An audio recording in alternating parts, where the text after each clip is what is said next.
This is Nice Guy Eddie, and you're listening to In My Humble Opinion on Rainbow Radio. I'm joined by an old friend, Robyn Carson, who was on my show back in 2016. It is good to see you again. It's been too long. Yes, it has been, quite literally. Yeah, but as I've been saying to a lot of the folks that I remember from years past, we made it. A lot of people didn't, but here we are. So congratulations. Well done. This has been a hell of a 4 years. Yes, it has been. And a lot has happened since then. We're going to be talking, though, tonight. We're going to hit on some of the stuff that has happened in the last 4 years because it is relevant to what we'll be talking about. But we discussed doing a show which was essentially a how-to in terms of transitioning. So for transgender people who are in transition, how one gets started with this, what happens at various stages, and how one might navigate this. And I feel like this is a particularly appropriate show of late, especially with what just happened in Arkansas, for example. And South Carolina. South Dakota was the athletic ban. South Carolina basically banned people, or is trying to push a law that would ban transitioning until you're 21, essentially taking away rights of people who are 18 and 19 and 20. Right. As opposed to just abusing children like Arkansas does. Yeah, now it's completely insane. And part of this is driven by a lot of misinformation. I would love to say misunderstanding. That's so adorable and so naive. It's not misunderstanding, it's blatant lies. But maybe if there's anybody out there who's listening who maybe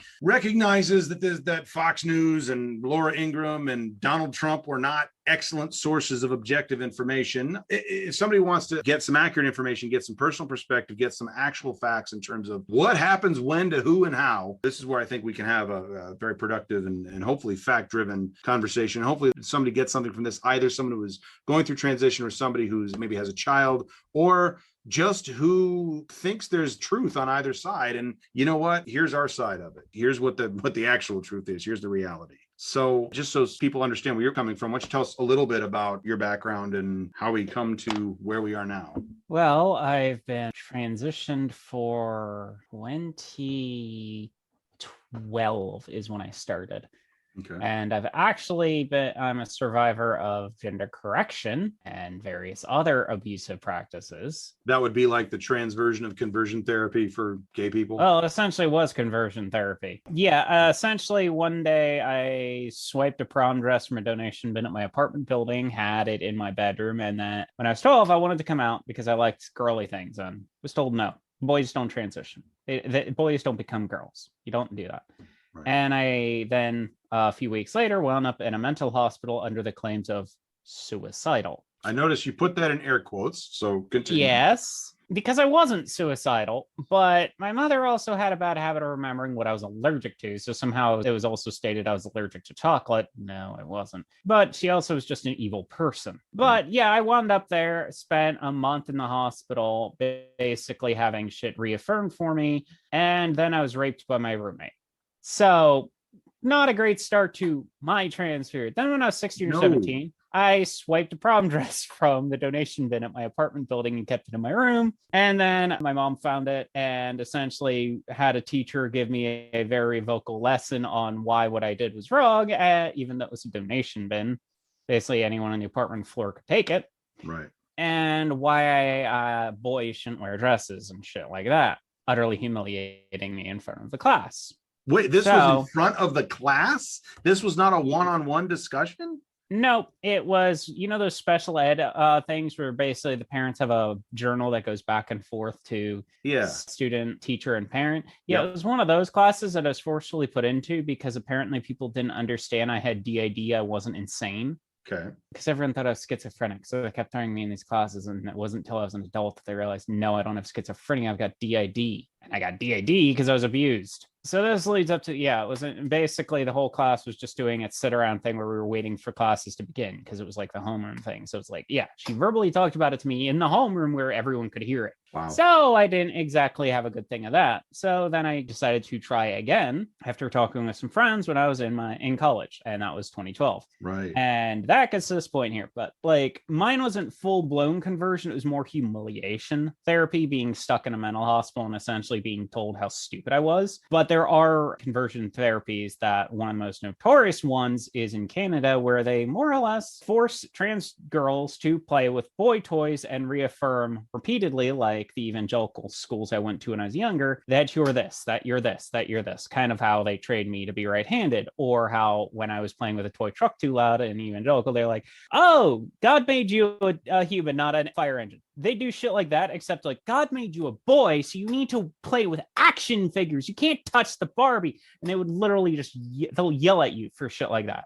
Wow. And that clinic recently, I believe, got shut down because it was found to be completely abusive. But that is what true gender correction is. Mine was more just gender correction under the guise of I was suicidal. Right. Clearly, this is an abject lesson in how to be absolutely horrible and what not to do. So let's give a little bit on what to do, because you've talked to people. You know, you have trans friends. You read. You are connected. Yeah, with people. And for some reason, I'm always the person people go to when they want to start transitioning. Well, there you go. So what is it? Because you talk about, okay, well, I liked girly stuff, or I swiped the dress, or whatever. And I mean, I guess in the first sense, what is it about, whether it was yourself or stories and experiences that people have shared with you? How is it that somebody comes to the realization or the acceptance of the possibility that they may be trans? Okay, let's start with a few disclaimers, because I'm gonna give a few disclaimers. First off, just because you're trans doesn't mean you're into girly shit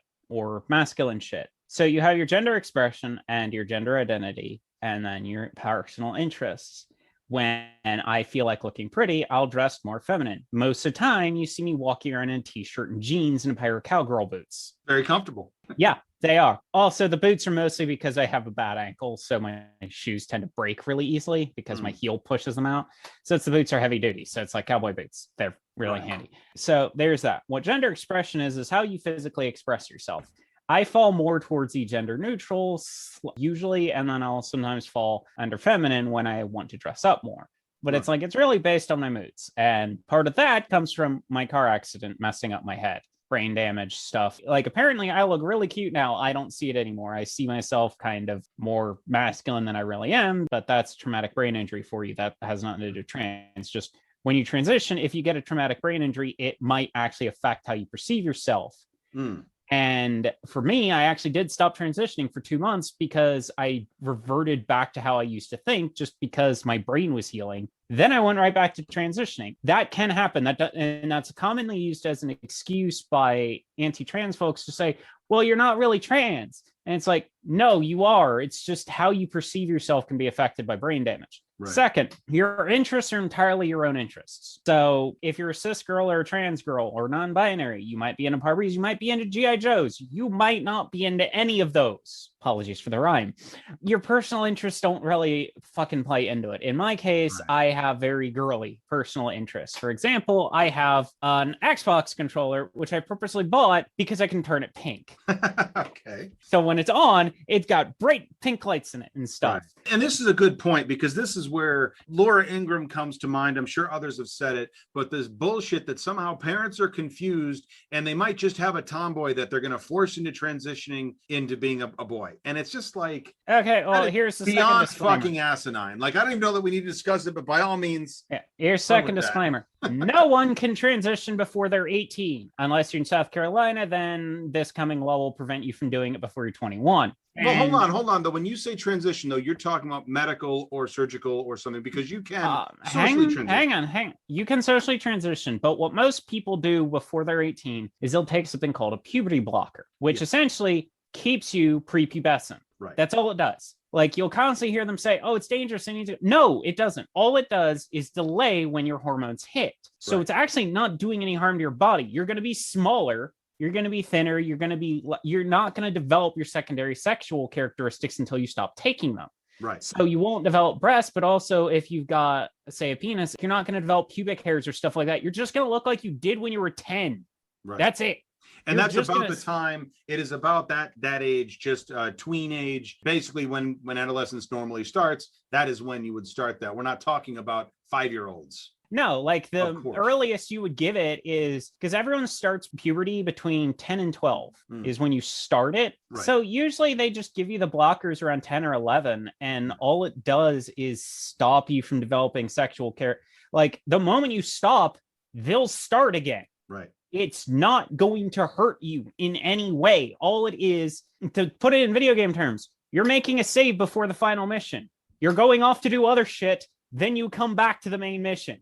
There you go. That's all you're doing. You're just making a save. You're not transitioning past this point until you get to this certain age. Right. And so this feeds right into the whole, like, well, how can they know? And it's like, well first that's why they put them on blockers. Exactly. It gives you fucking 8 to 10 years to decide. Now, this is something that's also very different from person to person. You mentioned that your interests don't, but the age, because overwhelmingly, it's certainly not 100%, but it is overwhelmingly everybody that I've talked to has said something to the effect of, I've known since I was 4, or I've known since I was 5. Let's put it this way. When I was in first grade, I used to call myself a boy girl. So that's 6. That's age 6.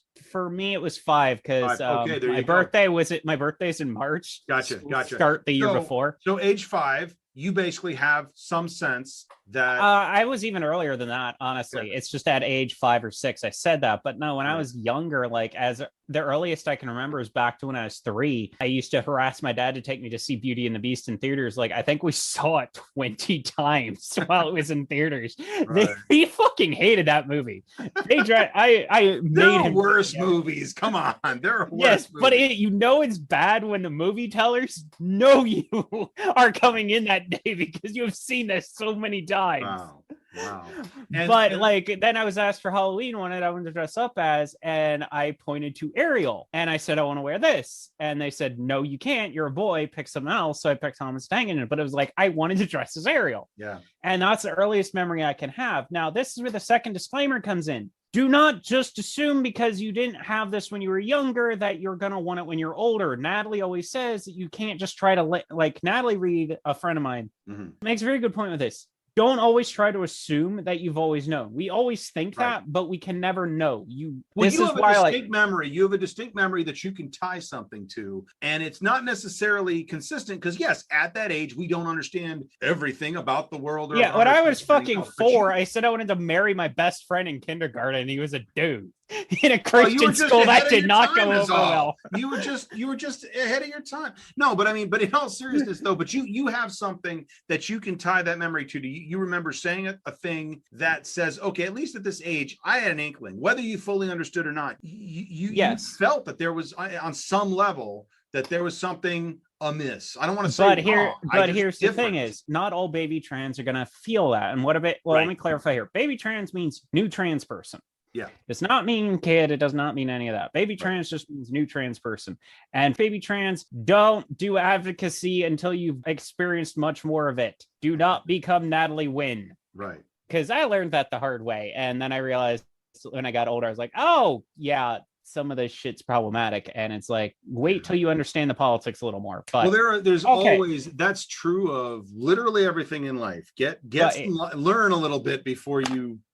Yeah. So now not all baby trans are going to have those memories. This is why I'm making this a disclaimer. Yeah. Do not assume because you don't have them that you're not trans. Right. And don't assume because you're trans that you're trans woman or trans man. There's non-binary, there's gender non-conforming, there's a trans apathetic where essentially you don't identify as anything. Right.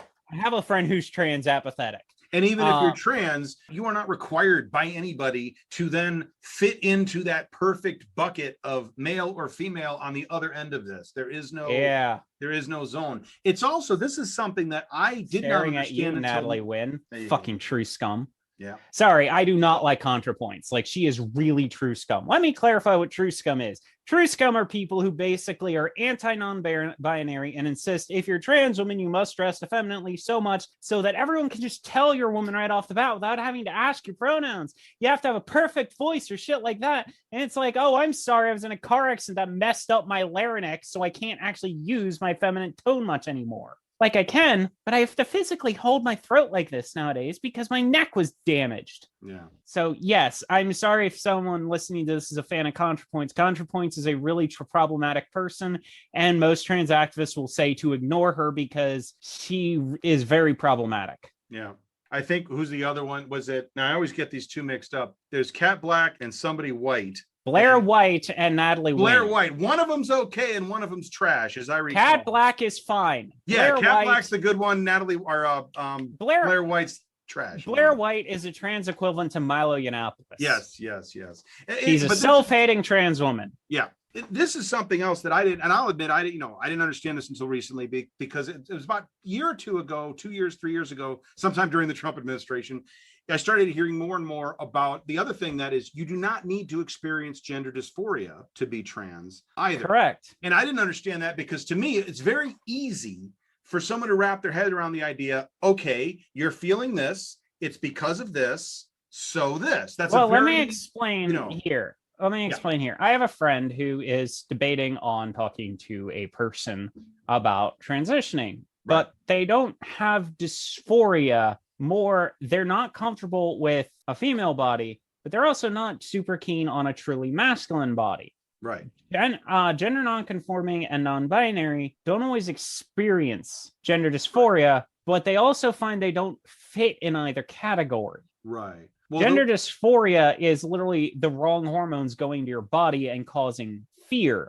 Prime example of this into is your brain as well. A cis guy who worked at a pharmaceutical used to take small amounts of estrogen to keep his skin soft. Okay. That sounds like a terrible idea, but okay. Well, it actually works. He managed it properly, so it never gave him dysphoria. One day he took the wrong dose. For 8 hours, he was suffering dysphoria because he was cis, but his brain was reacting to too much estrogen in his body. Right. And he said, I gave myself gender dysphoria, and now I know what trans people go through, and holy shit, is it not fun? He got a glimpse. He doesn't know. But he could understand it. He is got my more point. than most cis people will ever experience. The other thing is that, as it was explained to me, is you might have somebody who's also, they're fine. They're just getting by. Nothing is immediately wrong, but nothing is particularly good. But then when they explore the idea a little bit, when they experiment a little bit with it, when they step into the shoes of another gender, whether it's just the trappings or whatever, there's the opposite of gender dysphoria. There's this gender euphoria. Suddenly it's like life is amazeballs. Like, this is what I've been looking for. Now I understand why I was just sort of like this before. And this doesn't have to be dysphoria, but it can go the other direction in a very hard way. The delta is about the same. The starting point is different, and that's okay too. Mm-hmm. There's also an advantage that some asexuals might consider taking HRT for a different reason. Mm-hmm. For example, some people, and this was counting myself before I transitioned, Right. have very unquenchable sex drives, like debilitating sex drives, as in you can't go literally more than 5 minutes without masturbating level of sex drives. There are some people who have this, and it's extremely debilitating. Right. And a lot of these people wind up going to churches and then going fucking cuckoo like the dude who murdered that massage parlor. Here's the thing. The moment I started spironolactone, which was my testosterone inhibitor I used to take, because I don't produce testosterone anymore. And God, do pants fit so nicely now. But when I was on the inhibitor, I suddenly felt relief. Mm. And that was because I could function without my sex drive acting up. So using HRT or inhibitors, you don't necessarily have to transition, but you can also use it to help, say, an asexual person who's got an unquenchable sex drive. They have no interest in sex, but their body is demanding it. Right. You can have both of these issues. Yeah. And you hate it. So you can take things like spironolactone or estrogen inhibitors, depending which sex you were assigned, and you could use it to basically as a form of birth control to lower your sex drive. So that's another reason why it doesn't just come for transition. It comes for people suffering from menopause, people suffering from hyperactive sex drives. HRT is very useful, and it also plays into birth control. So every time someone fucks with birth control, they're fucking with all this shit. Right. All right. So we're getting into medication right now. So let's talk about where you would start out then with puberty blockers and then eventually moving into hormones. What is the process that one typically could expect to go through? Okay, let's do the United States here for a second. And that's a good point. But yeah, we're talking about the United States. Yeah. In some countries, they'll use a different thing. Spiro's mostly used in the United States. Most other countries don't use it because spironolactone has a lot of side effects to it, such as it's a diuretic, very bad. It also prevents you from purging potassium from your body. That could be dangerous. So if you're ever on, I'll get back to that and explain. But basically, first thing you do when you transition in the United States, they make you go to a PhD therapist. Now, if you go to a place like I did, which was the Mazzani Center in Philadelphia, they'll already have a person there to do your intake who has that degree. And I remember sitting there for an hour, and mostly what they're doing is they're essentially reading through all the things that can happen. Are you sure you want to do this? Right. If you're at this stage and you're not sure, talk to the person. If you're like me and you were at that stage and were positive, just say you understand because you've been researching it like I was.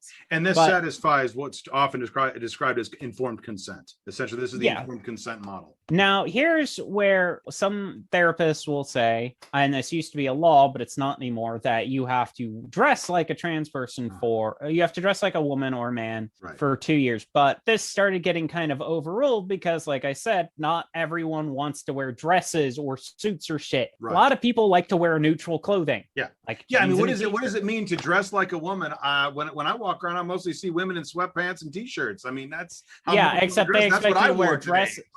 They expect you to be wearing dresses, makeup, and shit like that. And that's where it's like, I'm glad that at least the US stopped pushing this. Now, some states will try to, but under discrimination laws, therapists are not legally allowed to push this anymore. If they start doing it, look for a local trans rights group nearby because they will be able to help you with this.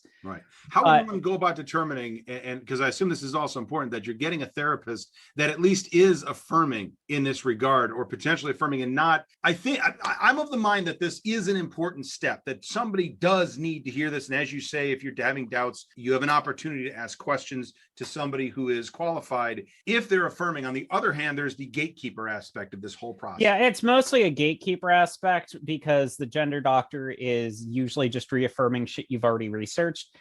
But there are there's gatekeeper to protect and there's gatekeeper to actually keep. I know. It's usually done as a gatekeeper to prevent rather than help, because most people who transition have already done all this research. So it's a needless step. And because it requires a PhD therapist, someone who has a doctorate, it can't just be a regular therapist. That narrows it down a bit then.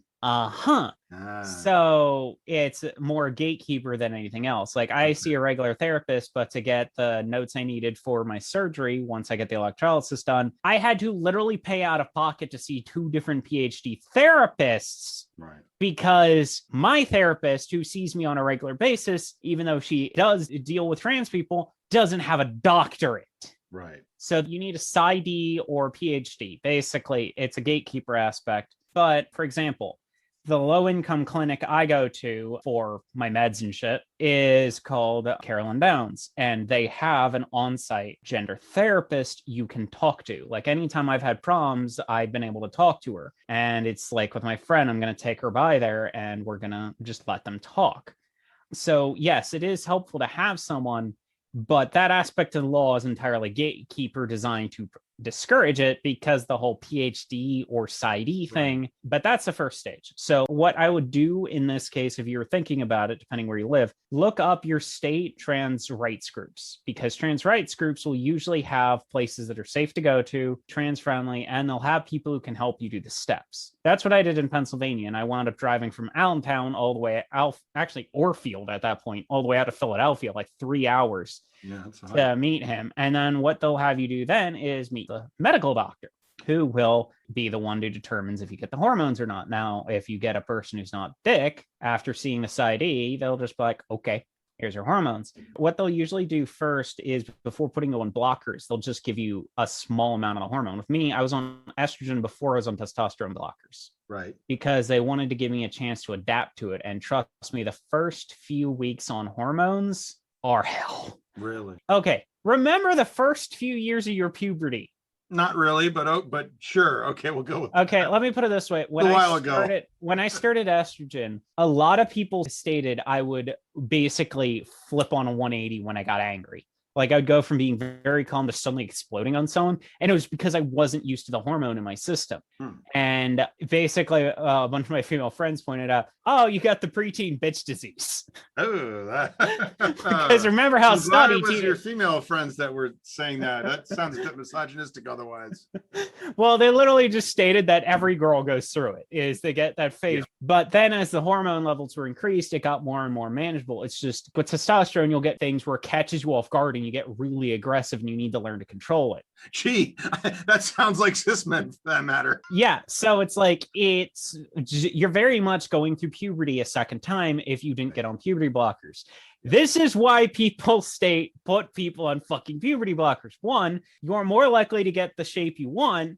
2, you only have to go through puberty once, not twice. Now, usually the gender doctor, though, will be nice enough to let you negotiate how you want your hormones done, because you're the one who has to experience it, not them. So you know better than what they do. For example, I prefer shots and patches, but because of my depth perception, I can't inject myself because I do it too slow. So for the time being, I'm on pills because patches got too expensive, because I need to be on like 2 patches a week. And it's like they're getting to $75 a box, 4 patches a box. I need to buy 8 patches for a month.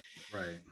It got too expensive. So I swapped over to pills. Now, pills, I have no sex drive. I have very little sex drive, and it is mildly annoying, but it's tolerable. I don't have the withdrawal symptoms. I don't have anything else. It's just like I don't really have a sex drive. It's a little bit annoying, but okay. I already know that once I get back into Seattle and I'll be literally busing distance from Carolyn Downs again, they said they do my injections for me and I'll get my sex drive again, because pills keep you at a flat level. Like the pills will keep you at a steady level, but there's no ups or downs. Right. So for some people that can be fine. For others, not so much. I actually, as much as I hated it, I missed my trans period, because the ups and the downs actually made me feel more real, because I would have the highs where I felt really great. Then I would have the days where I'm just like sitting in a chair sucking on Midol, just like, this sucks.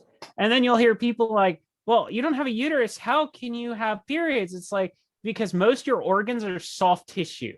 Right. Same material as a uterus is, and your body can't tell them apart. It's just got a hormone saying it's time to get pregnant. Right. But you don't have the organ to do this. So it starts cramping your organs, like your intestines and your stomach, which are also soft tissue. So it's basically, as I've always joked, you get all the fun without the blood. It's an odd way to sell it, but okay. It's a sarcastic way to put it. All the fun. Oh, no. I understood that. And like with cis women, trans periods can vary from very light to putting you in the hospital. So don't be surprised if like you wind up in the hospital because your cramps are that unbearable. Right. It happens. There's some people who have that and some who don't. It doesn't necessarily mean you're going to have them. Like mine are mildly intense. When I get them, like I'll be out for 2 or 3 days. They last longer than my friend's actual period. Hers only lasts like a day. Mine lasts like 3. And I'm just like, Well, on the other hand, there's just as many cis women who will be looking at your friend in envy as well. So it's different. Exactly. Every individual to every individual. So yeah. And now this is the big disclaimer specifically for trans women, but also for trans men. There is a lot of toxic masculinity based around being perceived as a woman. And this is part of why it took me until I was in my 20s again to try again, because I was thoroughly indoctrinated in this toxicity. Right. Men are basically taught to see any form of weakness as them being essentially, for the lack of a better term, a pussy. Yeah. And so what happens is you'll have some guys who are so self-hating that they won't transition and instead will take it out on others. Transitioning is not a sign of weakness. I am going to say this again and louder. Transitioning is not a sign of weakness. If you hear that self-doubt, that toxicity telling you you're a pussy or something along those lines, it's wrong. That is society full of shit telling you that. It is wrong. You will feel so much better once you put that toxicity aside. And I know that some of you are probably thinking, what do they know? What are they talking about? I used to be in that toxic level. That was why I threw out a lot of my old dresses when I left my mother's house, because I felt like it was a phase. I felt like I wasn't really that. But then 2 years later, I'm like, I can't tolerate this anymore. And I'm talking to a friend. I'm like, I'm thinking of transition. He's like, you should. Then I came out and all my friends were like, we were expecting this. We literally knew you were going to. We were just waiting for you to come out. Right. And now for cis people, being attracted to a trans person doesn't make you gay. Not unless you're attracted to a trans person of the same gender. Yes, but I'm saying like for men, being attracted to a trans woman doesn't make you gay. Obviously. It should go without stating, but it is not obvious, I suppose, because this bullshit story still continues. Also, cis men, if you're dating a trans woman and she's got a bigger dick than you do, don't be upset. Be proud, because... Because finish that thought, please. Because think about it. Anytime your friends start getting into a pissing contest, you can just jokingly say, well, mine's got a bigger dick than yours. Fuck you. Don't do that without her consent, though. No, that would be, no. I have done that at parties. Actually, don't, nobody do that. Nobody do that. That was a joke. I've actually done this at parties before. I've seen like the guys who are constantly trying to one up one another, and I'm like, wow, two guys here with tiny dicks, and I'm like, what the fuck do you know? Well, mine's bigger than both of yours, and walk away. You will not believe how many times I almost got my ass kicked for saying that, but it was still funny as shit to see their jaw drop. I believe I would bet every time. Yeah, but still, when you see a guy's jaw drop like that, it is kind of hilarious. Because it just goes to point how stupid a lot of this shit is. Yeah.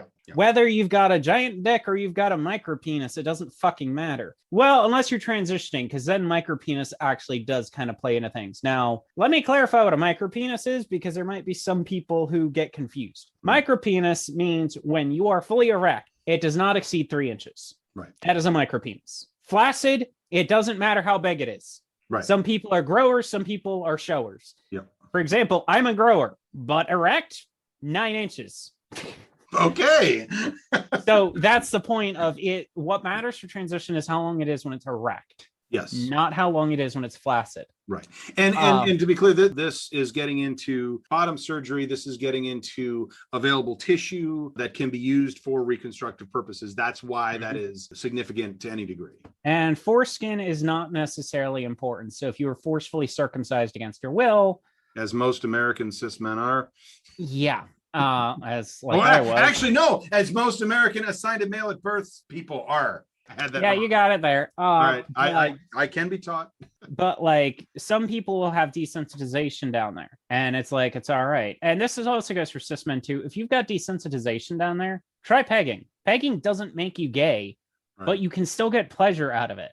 Right. You've got to get that mentality of stop seeing everything in a black and white thing. The world is gray. And also the whole thing of the Bible saying being homosexual is a sin is fucking bullshit. That was a mistranslation from 1946. And the guy who mistranslated has been trying to correct it since. And no one wants to fucking listen to them. There's a documentary he made called 1946. So look that up. Okay. But it's like, you can actually ask a lot of Jewish people what that Leviticus verse was about, and they will clarify, no, it's not about homosexuality. It was about pedophilia. Because Leviticus was written around the time Greeks were interacting with the Jews. Right. And what were Greeks known for? Pedophilia. A woman was going to go with the Olympics, philosophy. Yes, that's right. Yeah, they'd be like, oh, men are of age at 21. Women are of age at 12 to 13. Right. So that's what that was about. So if you get the toxic mindset, like the church says it's wrong, the church is fucking wrong because it's not wrong. The church mistranslated that fucking passage. But let's get to the point. So you'll get the doctor and they'll give you hormones. And then it's about finding where you're comfortable. If you have a doctor who's being really strict and not listening to you, find a different one. Because it essentially comes down to you're going to be miserable if your hormones aren't right. And like, while I can tolerate having no sex drive for a while, I still forcefully will starve myself occasionally of hormones to force myself to have a dip before taking the next pill. Just once or twice a year, because it does bug me, but I'm doing it voluntarily because I can't afford one and I can't self-inject, and my roommate's like queasy around needles. So it's like, I'm doing it just because we're out here for 2 years, then I'm moving back, and then suddenly I'll have how I want it. Okay, so speaking of meds, let's cover the big one that Alex Jones loves to cover. Soy. Soy, yeah. I'm going to go with a lot of bullshit there, yeah? Phytoestrogens. Why are they called estrogens? Let's see if you know. Because the plant is female. No. Okay, all right. Phytoestrogens have nothing to do with sexual characteristics, and I hate to say this to trans people, don't use soy to transition. It doesn't do anything to the body. What phytoestrogen does is it is so similar in a chemical composition that it attaches to the estrogen receptors inside everyone's body, but it doesn't do anything. It'll do something in cows and sheep, which are multi-gastric animals. Humans are monogastric. And here's another thing. Humans are a diplomatic species. We're not a binary species. Explain. Okay. Sexual characteristics do not develop in the womb until 4 weeks in. Until then, everyone, and I mean everyone, is female. And here's a fine example of this. Everyone's reproductive organs are the same part. The penis is the clitoris. The scrotum is the uterus. The testicles are the ovaries, and the tubes that connect the testicles to the crotch are the fallopian tubes. The only difference is the order they're arranged in. Right. Literally, that happens when the sexual characteristic kicks in. This is why intersex people exist, because sometimes those characteristics won't kick in and they'll just keep following the standard path, which is female. Right. And what this means is humans don't have a binary. In binary species like lobsters, there's very distinctive things that make them. So if you had a hermaphroditic one, like if you ever look up male, female lobster, one entire side of it is completely different than the other. Everyone in humans has breasts. Everyone has the same parts that make up their organs. Everyone has the same set of 2 rows of teeth in their jaw. Everyone has the same parts. It's just what are more pronounced and what aren't. This is why cis men can get breast cancer. This is why cis women can get prostate cancer. Everyone has the same parts. It's just they're arranged in different orders. Right. And this is something that a lot of society doesn't like to teach. Everyone will be like, oh, basic biology. High school biology is fucking wrong. I hate to say this, but it's really wrong. It's woefully inadequate and incomplete. Yeah. To the point of almost being false, except you can't be false if you're right 90-some% of the time, but that's actually no, it's not even that science. at that point. It's like high school biology is only right 50% of the time because a lot of it doesn't go into the nuances of stuff and it relies on 1960s logic as a simplified form of teaching, which is why schools will teach binary life forms rather than diploid. Right. And it's like, so yeah, phytoestrogens just don't do anything. You can eat soy safely. It's not going to make you girly. It doesn't do shit to humans. Phytoestrogens just attach to your estrogen receptor and trick it into thinking it's attached to something, but that's it. Your body doesn't do anything with phytoestrogens. So you can eat soy safely. Now, whether or not you actually want to eat soy is entirely different, but well, there's actual beneficial nutrients in soy supplements. Yeah. Such as omega GPC or alpha GPC or stuff. The ones that Alex Jones loves peddling very small amounts of in his fucking body pills. Right. There's actual pills that sell larger amounts of those. And guess what? They all come from soy. So, yeah. Let's never speak of Alex Jones again on this program. Too bad. He's probably going to come up a few more times.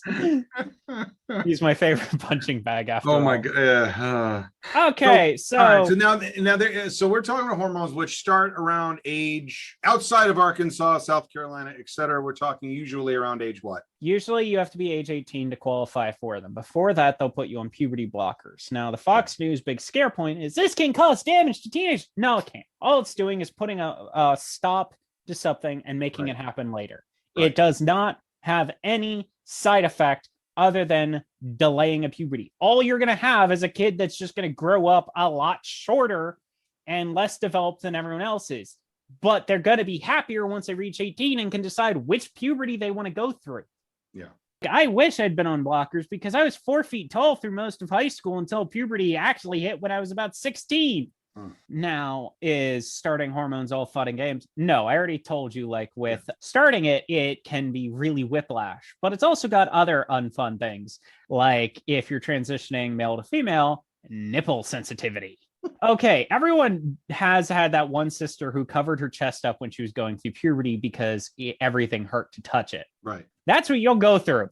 I literally got to a point where I was wearing 3 layers of shirts and tape over my chest because it fucking hurt so much. Like my seatbelt going across it. I was driving my roommate to school when I started, and I was like, "No!" And she's like, "Yep, welcome to the club." The seatbelt just glanced it. I was like, so yeah. Also, expect to de-age. Oh. Well, estrogen at least benefits the fats in your face, so it will smooth you out more. Where testosterone, expect to get bigger. Yep. Now, one of the there are some side effects to genitals that happen from both sets of hormones. For example, male to female, and I can't tell you this from as someone who's taken puberty blockers, only someone who didn't. So this is from my point of view. I stopped having erections unless I was actively trying to get one. What this also caused is me to realize I needed to force them occasionally because care to guess why you have morning wood? There's an actual biological reason behind it. Okay. Keep your skin stretched out. Ah, gotcha. Right. And that's skin that is used, that if you plan to have surgeries, etc., is going to be necessary. It doesn't matter if you stretch it out from that. It doesn't useful. require you to keep stretching it out to do that. The reason I kept stretching it out was a different reason. Okay. It became painful. Wow. Because you aren't used to having the skin stretched out anymore. You get used to it because the skin gets stretched out all the time. But when you stop doing that, you have to like if you're not going to have sex or you don't plan on using the damn thing, you're fine. But in my regard, I was still having sex with people. So it's like I purposely would make myself get it up once or twice a day just to keep it stretched out. Because yeah, that was not pleasant to find out. And it like becomes insanely sensitive. So if you're into pain, it's great. Now, with female to male or trans men, your clitoris will start growing. So don't be surprised by that. The more testosterone you have in your system, the more it'll grow. Right. Also, bones can shift in either way. Like one funny thing about trans women is we tend to shrink our feet. Estrogen softens your bones. Right. So you can usually, if you wear one shoe size smaller, start shrinking your foot down. It's usually not advised unless you're doing it in very small scales, like half a shoe size and then one. Like I used to be a 10, now I wear a 9. Wow. I did it unintentionally. I was just bought the wrong size pair of Chucks and then my feet adapted to it. And it's like, I just kept it after that. But it's like, got to be careful when doing it. So look up guides on how to do that because it can damage the bone, and don't try to do more than one size. But it's similar to the premise of how people who gave birth will try to re-shrink their shoe size back down. Right. Because your foot will expand from the excessive weight. Well, and the ligaments soften and all that. Yeah. Yeah, I also had my hips shift, which I shouldn't have had in my 20s. But like I said, I didn't really start hitting puberty until like 15, 16, because for some reason, all the drugs I was on due to the neglectful parent delayed it.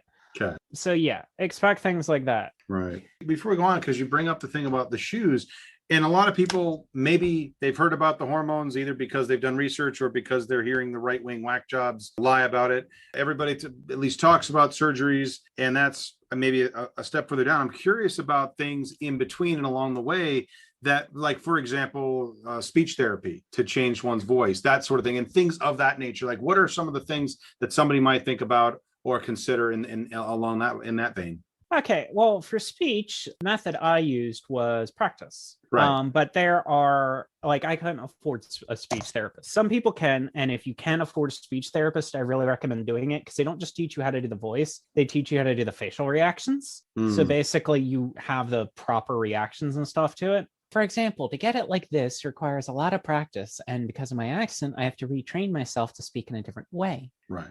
But because I'm a severe asthmatic, this really shortens the amount of air I can breathe in at a time. So what I used to do before my accident, and that's about as long as I can do that right now, before my accident, what I did is I would have like a 40-minute drive every day. I had to pick up my friend, take him home from work because he didn't have a car. So that 40-minute drive to and from, I would literally talk to myself, training myself to speak in the lower tone. There are plenty of guides online that go on how to do it. And there's also plenty of apps on phones that can do it. And also you can find most of this stuff online. But yeah, practice is pretty much the big thing. And honestly, the harder parts are learning how to raise your voice when you're altering. Like right now, I can speak just like this. But if I try yelling, I'm going to default back to this. Right. And that's where a lot of the trouble comes in. Now we're jumping the gun at this point to talk about surgery. Yes. So let's start with the big one you've been wanting to know, and it's the right-wing bullshit, correct? Well, yeah. So essentially, what they'll always say is they want to force kids to have surgery. Do you know how long I had to wait before I could even get my pre-screening that I did only like 6 months ago? You know how long I waited? Years. If you're in the US, you'll probably have better luck at getting it quicker than you will in Canada. Why? Because Canada has only one gender correction clinic in the entire country. But guess what? Most places around here, your insurance won't cover it. So if you're lucky and you're on Medicare, you might get part of it covered. But Medicare doesn't want to cover my electrolysis, even though they're legally supposed to. So guess what? I'm going to have to make a GoFundMe because I'm actually supposed to be doing electrolysis right now. I just haven't had the time or the money to do it. But I'm actually working up to set up my first appointment so I can figure out how many I need to do so I can set up a thingy. But it's like, it's going to be expensive, so it tends to help. But here's the thing I'm going to suggest. If you've got at least a decently paying job and you're not in poverty, look at some places out of Thailand. But no matter who you go to, fucking do research, because you're having a person dig around your giant arteries in your crotch, whether you're going female to male or male to female. You've got two massive veins in your thighs. So if a person's not doing it properly, it'll do it up. It'll screw it up. But here's the other thing. Do not expect to be able to have a working sexual things down there, because there is a small chance you might lose sensation down there. It's not a guarantee you'll keep it. Right. And that's one of the big things they do warn you about. And this is particularly, I think the risk is a bit larger, if I'm not mistaken, for female to male, if you're going through the full phalloplasty and everything else, because there's, well, as you say, we all have the same parts, but they're using a lot more material from elsewhere in that. Yeah. I don't know about that degree, because I don't know much about female to male, just what I've learned from friends of mine. But it's like, yeah, regardless of what you're doing, you're going to have risks. Yes. And a lot of people will say, preserve your eggs or your sperm. Yeah. If you can afford to. I couldn't. Right. Not that I'd actually want to have kids. With the amount of mental illnesses that are in my family of psychopaths, I'll just be content adopting. Okay. Bit harsh, but yes, understandable. Yeah, I'll just be fine, because it's like I've always got friends who are I've got friends where I know people who will eventually have a kid that they don't want, and I'll just like, okay, I'll adopt it. We all know someone who winds up having a kid and doesn't want it. So it's like, I'd rather just adopt it and shit. But a lot of those GOP people are like, oh, trans people shouldn't adopt. They'll be degrading and shit like that. It's like, guess what? Trans people tend to be better parents because we actively want kids. We just can't have them. Right. And you'll be a better listener if your child is dealing with something and you're not going to have the suck it up buttercup mentality that, quite frankly, a lot of this toxic shit comes from. Mm-hmm. Yeah. Now, here's a big thing. If you're having dysphoria and your parents suggest something like removing your breasts, this is for male to female. Don't fucking do it.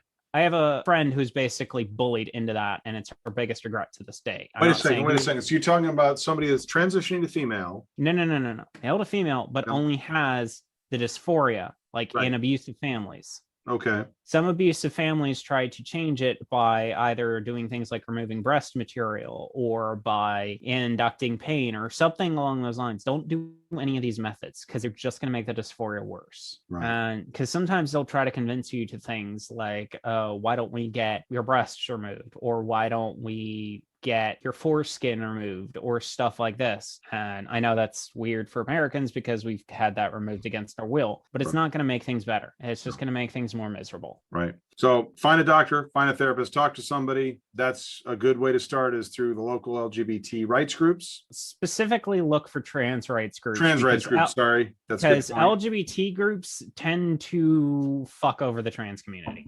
Right. Which is ironic, considering they wouldn't even have rights if it weren't for the fucking trans community. Shout out to Affirmations, because they do a good job remembering exactly that, and they take care of the trans community here in Ferndale. But and for people in Pennsylvania, Mazzani does have a problematic history, but it's still if you don't have anywhere else to start in Pennsylvania, go to Mazzani Center. Right. Like, it's got its problems, but for someone who started transition, they fucking listened. I was in and out in like 3 hours on my first session. After that, each session was only an hour. Right. The bottom line, talk to doctors, do your research. Do not listen to right-wing jackoffs. Do not listen to conspiracy theorists. And do not listen to parents who are not affirming. There's also, sometimes doctors aren't going to be good. Like, for example, I am sure we all heard about the Johns Hopkins anti-trans survey that got the gender identity clinic shut down. Right. This was McHugh, right? Paul McHugh or something like that. McHugh. Yeah, he was the Johns Hopkins guy, I think. Well, basically what happened is he made a survey that Zinnia Jones... That was McHugh. That was McHugh. Okay, let me clarify. I had her on the show, yeah. The Johns Hopkins guy, what he did is he made a survey that was rigged towards cis, hetero, non-mental illness people. So basically, say you were, and I'm just paraphrasing this, if you want to see the whole thing, Zinnia Jones does a great breakdown of it on her channel. What it basically does is, like, say you go to prison and you're a gay woman in a relationship. Well, you get like -2 points as opposed to -1 if you're in a straight relationship and shit like that, where it's like, it's entirely rigged. Yeah. And it does nothing to cover gender dysphoria and shit. So it's like, do research, because there will be doctors who will actively try to fuck you over. Yeah. They're not as prevalent as they used to be. But if you feel like they were being mean, get a second opinion. Always get a second opinion. And always look up the who's who on gender rights groups, because there are sites that have entire listings of gender affirming doctors in the states, and they'll have them for each state. And it's not going to cover all of them, but it'll cover a good chunk. So it's a good starting point. And they're going to vouch for the names that they're giving you. Yeah, these are ones that have been actually verified. Right. Let's cover the few myths that are. Oh, yes. Let's start with my favorite one. Trans women have an inherent advantage in sports. No, we don't. Like, okay, you've got bigger bones. Okay, guess what? When I stopped taking testosterone, my bones softened and hollowed out more. I actually have to take vitamin C and vitamin D now so I don't develop osteoporosis. Guess what? I don't have a fucking advantage. You want to know something funny? 2 weeks after starting testosterone inhibitors, I lost half my physical strength. And I know this because I worked delivering paper out of college. And guess what? Something that normally took me 10 to 20 minutes to do took me 2 hours. I think you were ahead of the curve on that one, because my guest about it's going on 2-3 weeks ago, Joanna Harper, was saying that usually takes about 3 months to a year. So you might have been ahead of the curve there, but it absolutely is a very well documented, well understood effect, folks. So yeah. Well, here's the thing: is I also had a lot of bullshit. Despite having an insatiable sex drive, I actually had a very low testosterone count to begin with. So it's like I went from like 200 to 100. Right. So it's like I suddenly dropped half my testosterone. Yes. Now I actually have no testosterone production. So I'm actually, for example, if my cis roommate and I are working out, she has an advantage over me. Yes, because cis women will have more testosterone in their bloodstream normally than trans women who have either are taking medications or have undergone certain surgeries, orchiectomy, etc. And it's like once you have an orchiectomy, you are actually at the lowest tier. A trans man will have more of an advantage than a trans woman will, which is why you have that trans man basically winning that entire women's league, because they keep sticking a man in the women's league. And everyone's like, well, yeah, it's a trans woman. No, it's a trans man. Yes. Female to male. Joanna and I had a laugh about this. She was very familiar with that case. The guy out in Texas, I already forgot his name, Barnes, I want to say, but we talked a bit about him. And that was a funny one to put up on Facebook, because all the bigots and all the ignorant people out themselves by doing exactly what you just said. And this is the problem with everybody formulating these laws and these myths and these stereotypes. Everybody seems to either forget or not be aware or whatever, ignore the fact that trans men exist. So these bathroom bills and whatnot, completely backwards thinking. And then the sports things where you have to compete as you're born. Well, that's why this dude is kicking all the girls' Okay, asses. we're short on time though, so let me go into the next story.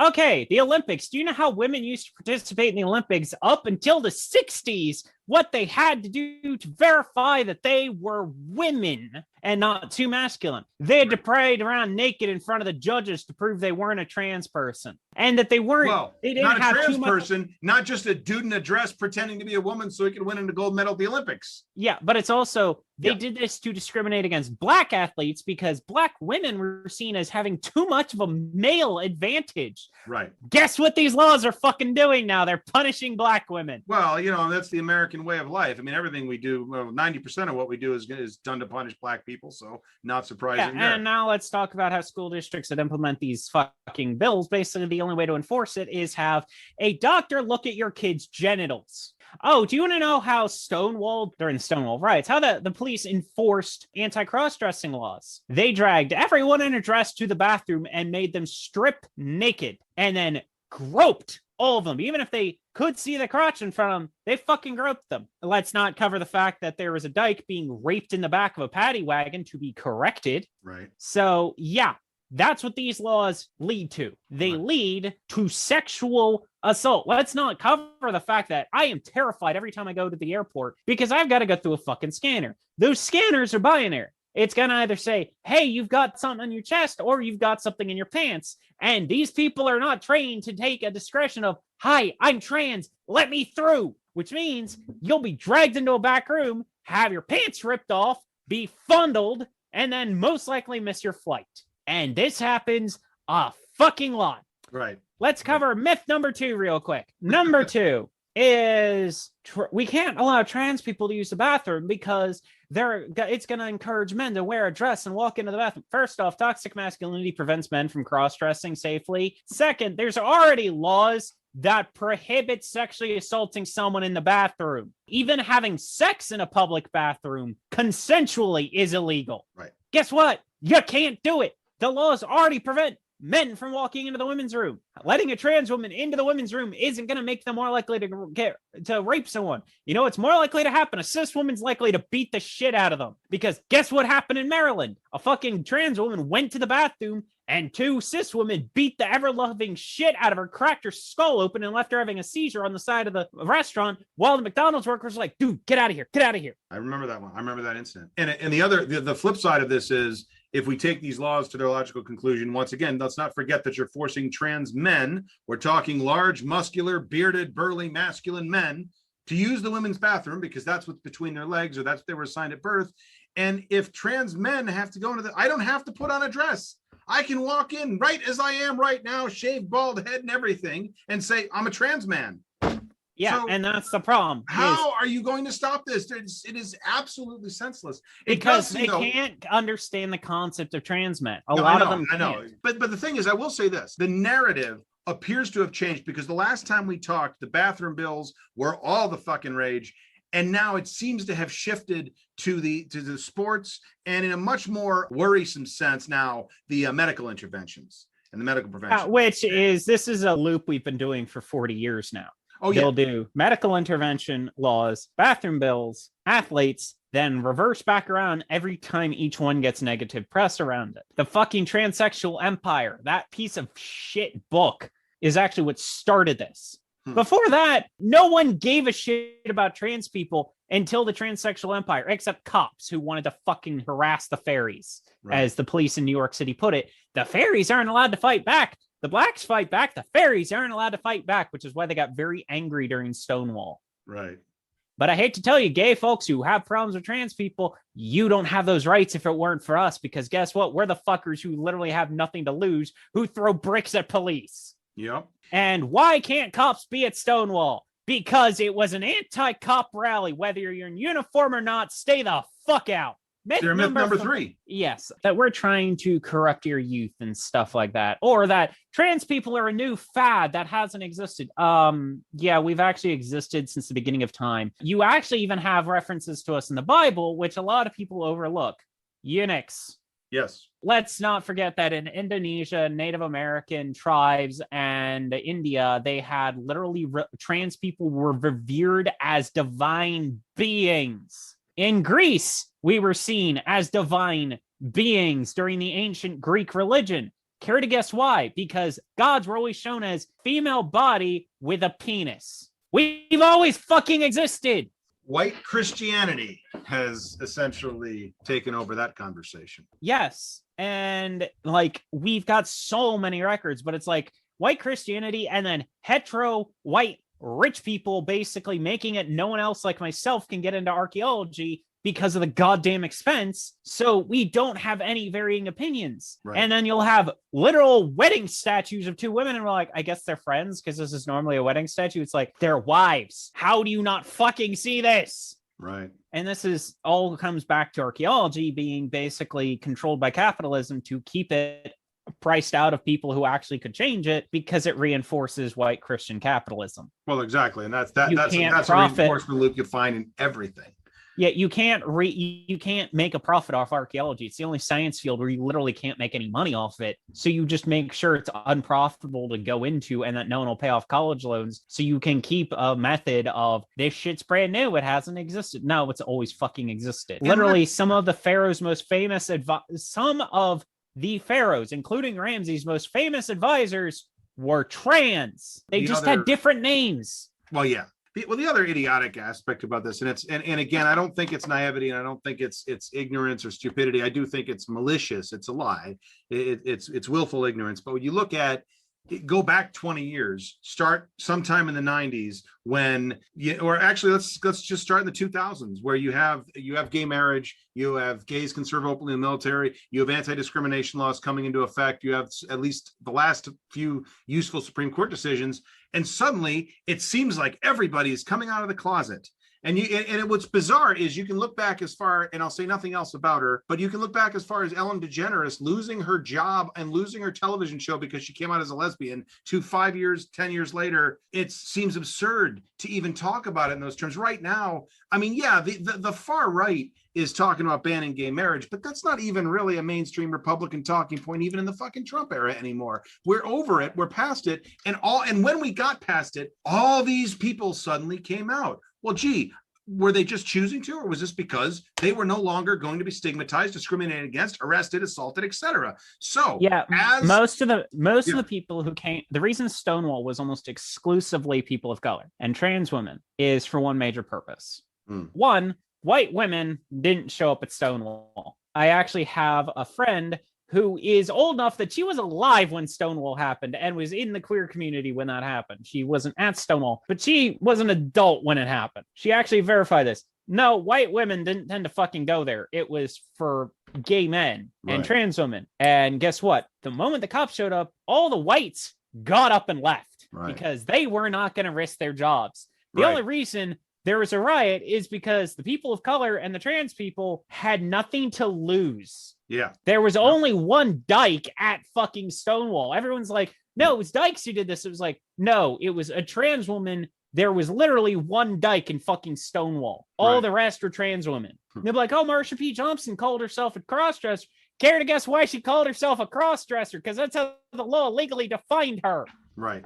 So it stands to reason that as we are having this conversation and as at least some portion of our society is moving forward, yes, of course, more people are going to explore this, are going to come out, are going to transition, are going to look at other genders. That's exactly what you would expect when societal progress is being made. Unfortunately, we have a significant portion of our society that's going in the wrong direction as a reaction to that. Shall we also use a different example of this? When Ronald Reagan introduced no-fault divorce, the only good thing Ronald Reagan did, only good thing Ronald Reagan did, suddenly we had a spike in divorce rates. Right, exactly. Why? Maybe because we had women getting away from abusive husbands. Yep. Or let's use a different thing. Home loans are more affordable during the redlining era. Suddenly, a lot more white people own homes. Gee, I wonder if there's logic there.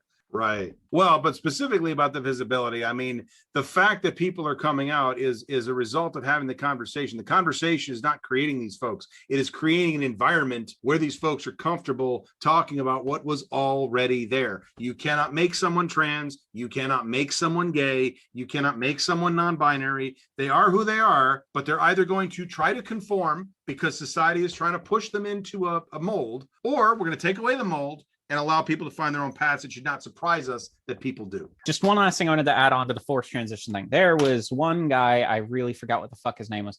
Basically, during a circumcision, they burned his junk. Yes, it was a Canadian gentleman. The gentleman's name was David Reimer. They were using a new form, an electrical something or other, and it overloaded, and it basically burned his penis off. Yes. Yes. Well, they brought in, believe it or not, the fuckhead who invented the gender bullshit that Canada recently outlawed, the corrective therapy. The conversion therapy for trans, basically, yeah. Same guy. He basically suggested, well, let's just raise him as a girl and force him into it. And the kid had fucking dysphoria nonstop because of this. Yeah. And eventually, when they revealed you were born a guy, stopped wearing dresses, stopped doing all this, went back to doing that. Then 10 years later committed suicide. Right. Because their body was so fucked up because of what this guy did that they were beyond destroyed in all regards. And this proves you can't force someone to be trans. Well, and the myth here, aside from there'll be a corollary to this, 5A, let's call it, is they've used that in bad faith disgustingly as an example of why transition doesn't work. And it's like, no, it's why gender identity is a fucking thing that you can't force out of somebody. It has nothing to do with trans people because he wasn't trans. He was cis and put it and forced into something that was not normal for him. But yeah, like his life was fucking hell. Right. And it's a prime example of why you can't force someone to transition. Right. And there's probably something here too to be said about intersexed people and the interventions that are done by doctors at very young ages, because everybody says, but intersexed people are so rare. Yeah, but they're corrected and oftentimes not even told. So yeah, you have no idea how many intersex. That's why a lot of the way it's been made illegal to correct intersex people now, because believe it or not, intersex people do fall under the trans category, even though they're physically not one or the other. Right. They're kind of in between and stuff. They still go through roughly all the same problems a trans person does. So they get included into the trans community, which is why people like Natalie Wynn, aka ContraPoints, why people like her are problematic, because they're true scum. True scum, as I explained earlier, are a severe problem, and they basically are very discriminatory towards non-binary, non-conforming, apathetic, and intersex. Right. And it's really awful what we do to a lot of kids. Let's cover transition regret. Myth number 5, transition regret. Yeah, let's start this out, because before anybody says, hold on a second, transition regret can happen. Yes, but why does it happen? Why is the big thing that everyone fucking forgets. Why and in what proportion? Because we're talking about a very small amount of people, and then within that subset of very small amount of people, you have the why. So okay, let's cover why transition regret happens. The key thing is you force someone to do something they don't want. That's the big breakaway, but I'll break it down into smaller things. Mm-hmm. I had a roommate in Florida who regretted having GRS done. She wished she had kept her original parts. Why'd she regret it? Because everyone kept pushing her, assuming that's what she wanted. Just because you've got doctors and stuff that are friendly doesn't mean they won't occasionally be pushy. This is why you have to know what you want and don't let someone shove you into a category. Yes. You do not have to have surgery to be trans. Let's also No, you don't. Exactly. And this is why true scum can go suck my ass. You have that. Or you have a person who was just questioning, wasn't given a chance to ask the questions, and was instead just lumped into a group, or a non-binary person forced to live as a trans woman. It's like it literally comes down to not giving a person the room to explore can cause them to feel rushed to go down a specific area, and this can cause regret. Yes. Like, I am still nervous about doing a surgery, and I'm honestly getting the electrolysis done, but I'm still going to take time to think out my decision before I finally agree on something, because I want to make sure I'm not being pushed into an area. Right. And it's like, well-meaning people can accidentally pressure someone into taking things they don't want. Right. But let's be clear, we're not talking about, oh my God, we're grabbing tomboys off the playground and forcing testosterone on them. What we're talking about is somebody who has decided that they're not cis, that they're not the gender they've been assigned at birth, or they're not comfortable with that unfortunately you get on a set of railroad tracks by some overly enthusiastic and well-meaning people. Or because of gatekeeping laws. There you go. And it's not that they regret transitioning. They regret certain things they did during transition, and they usually commit suicide because of how toxic the world is to them. Right. And that's the other aspect of it. They can talk about trans regret, but you cannot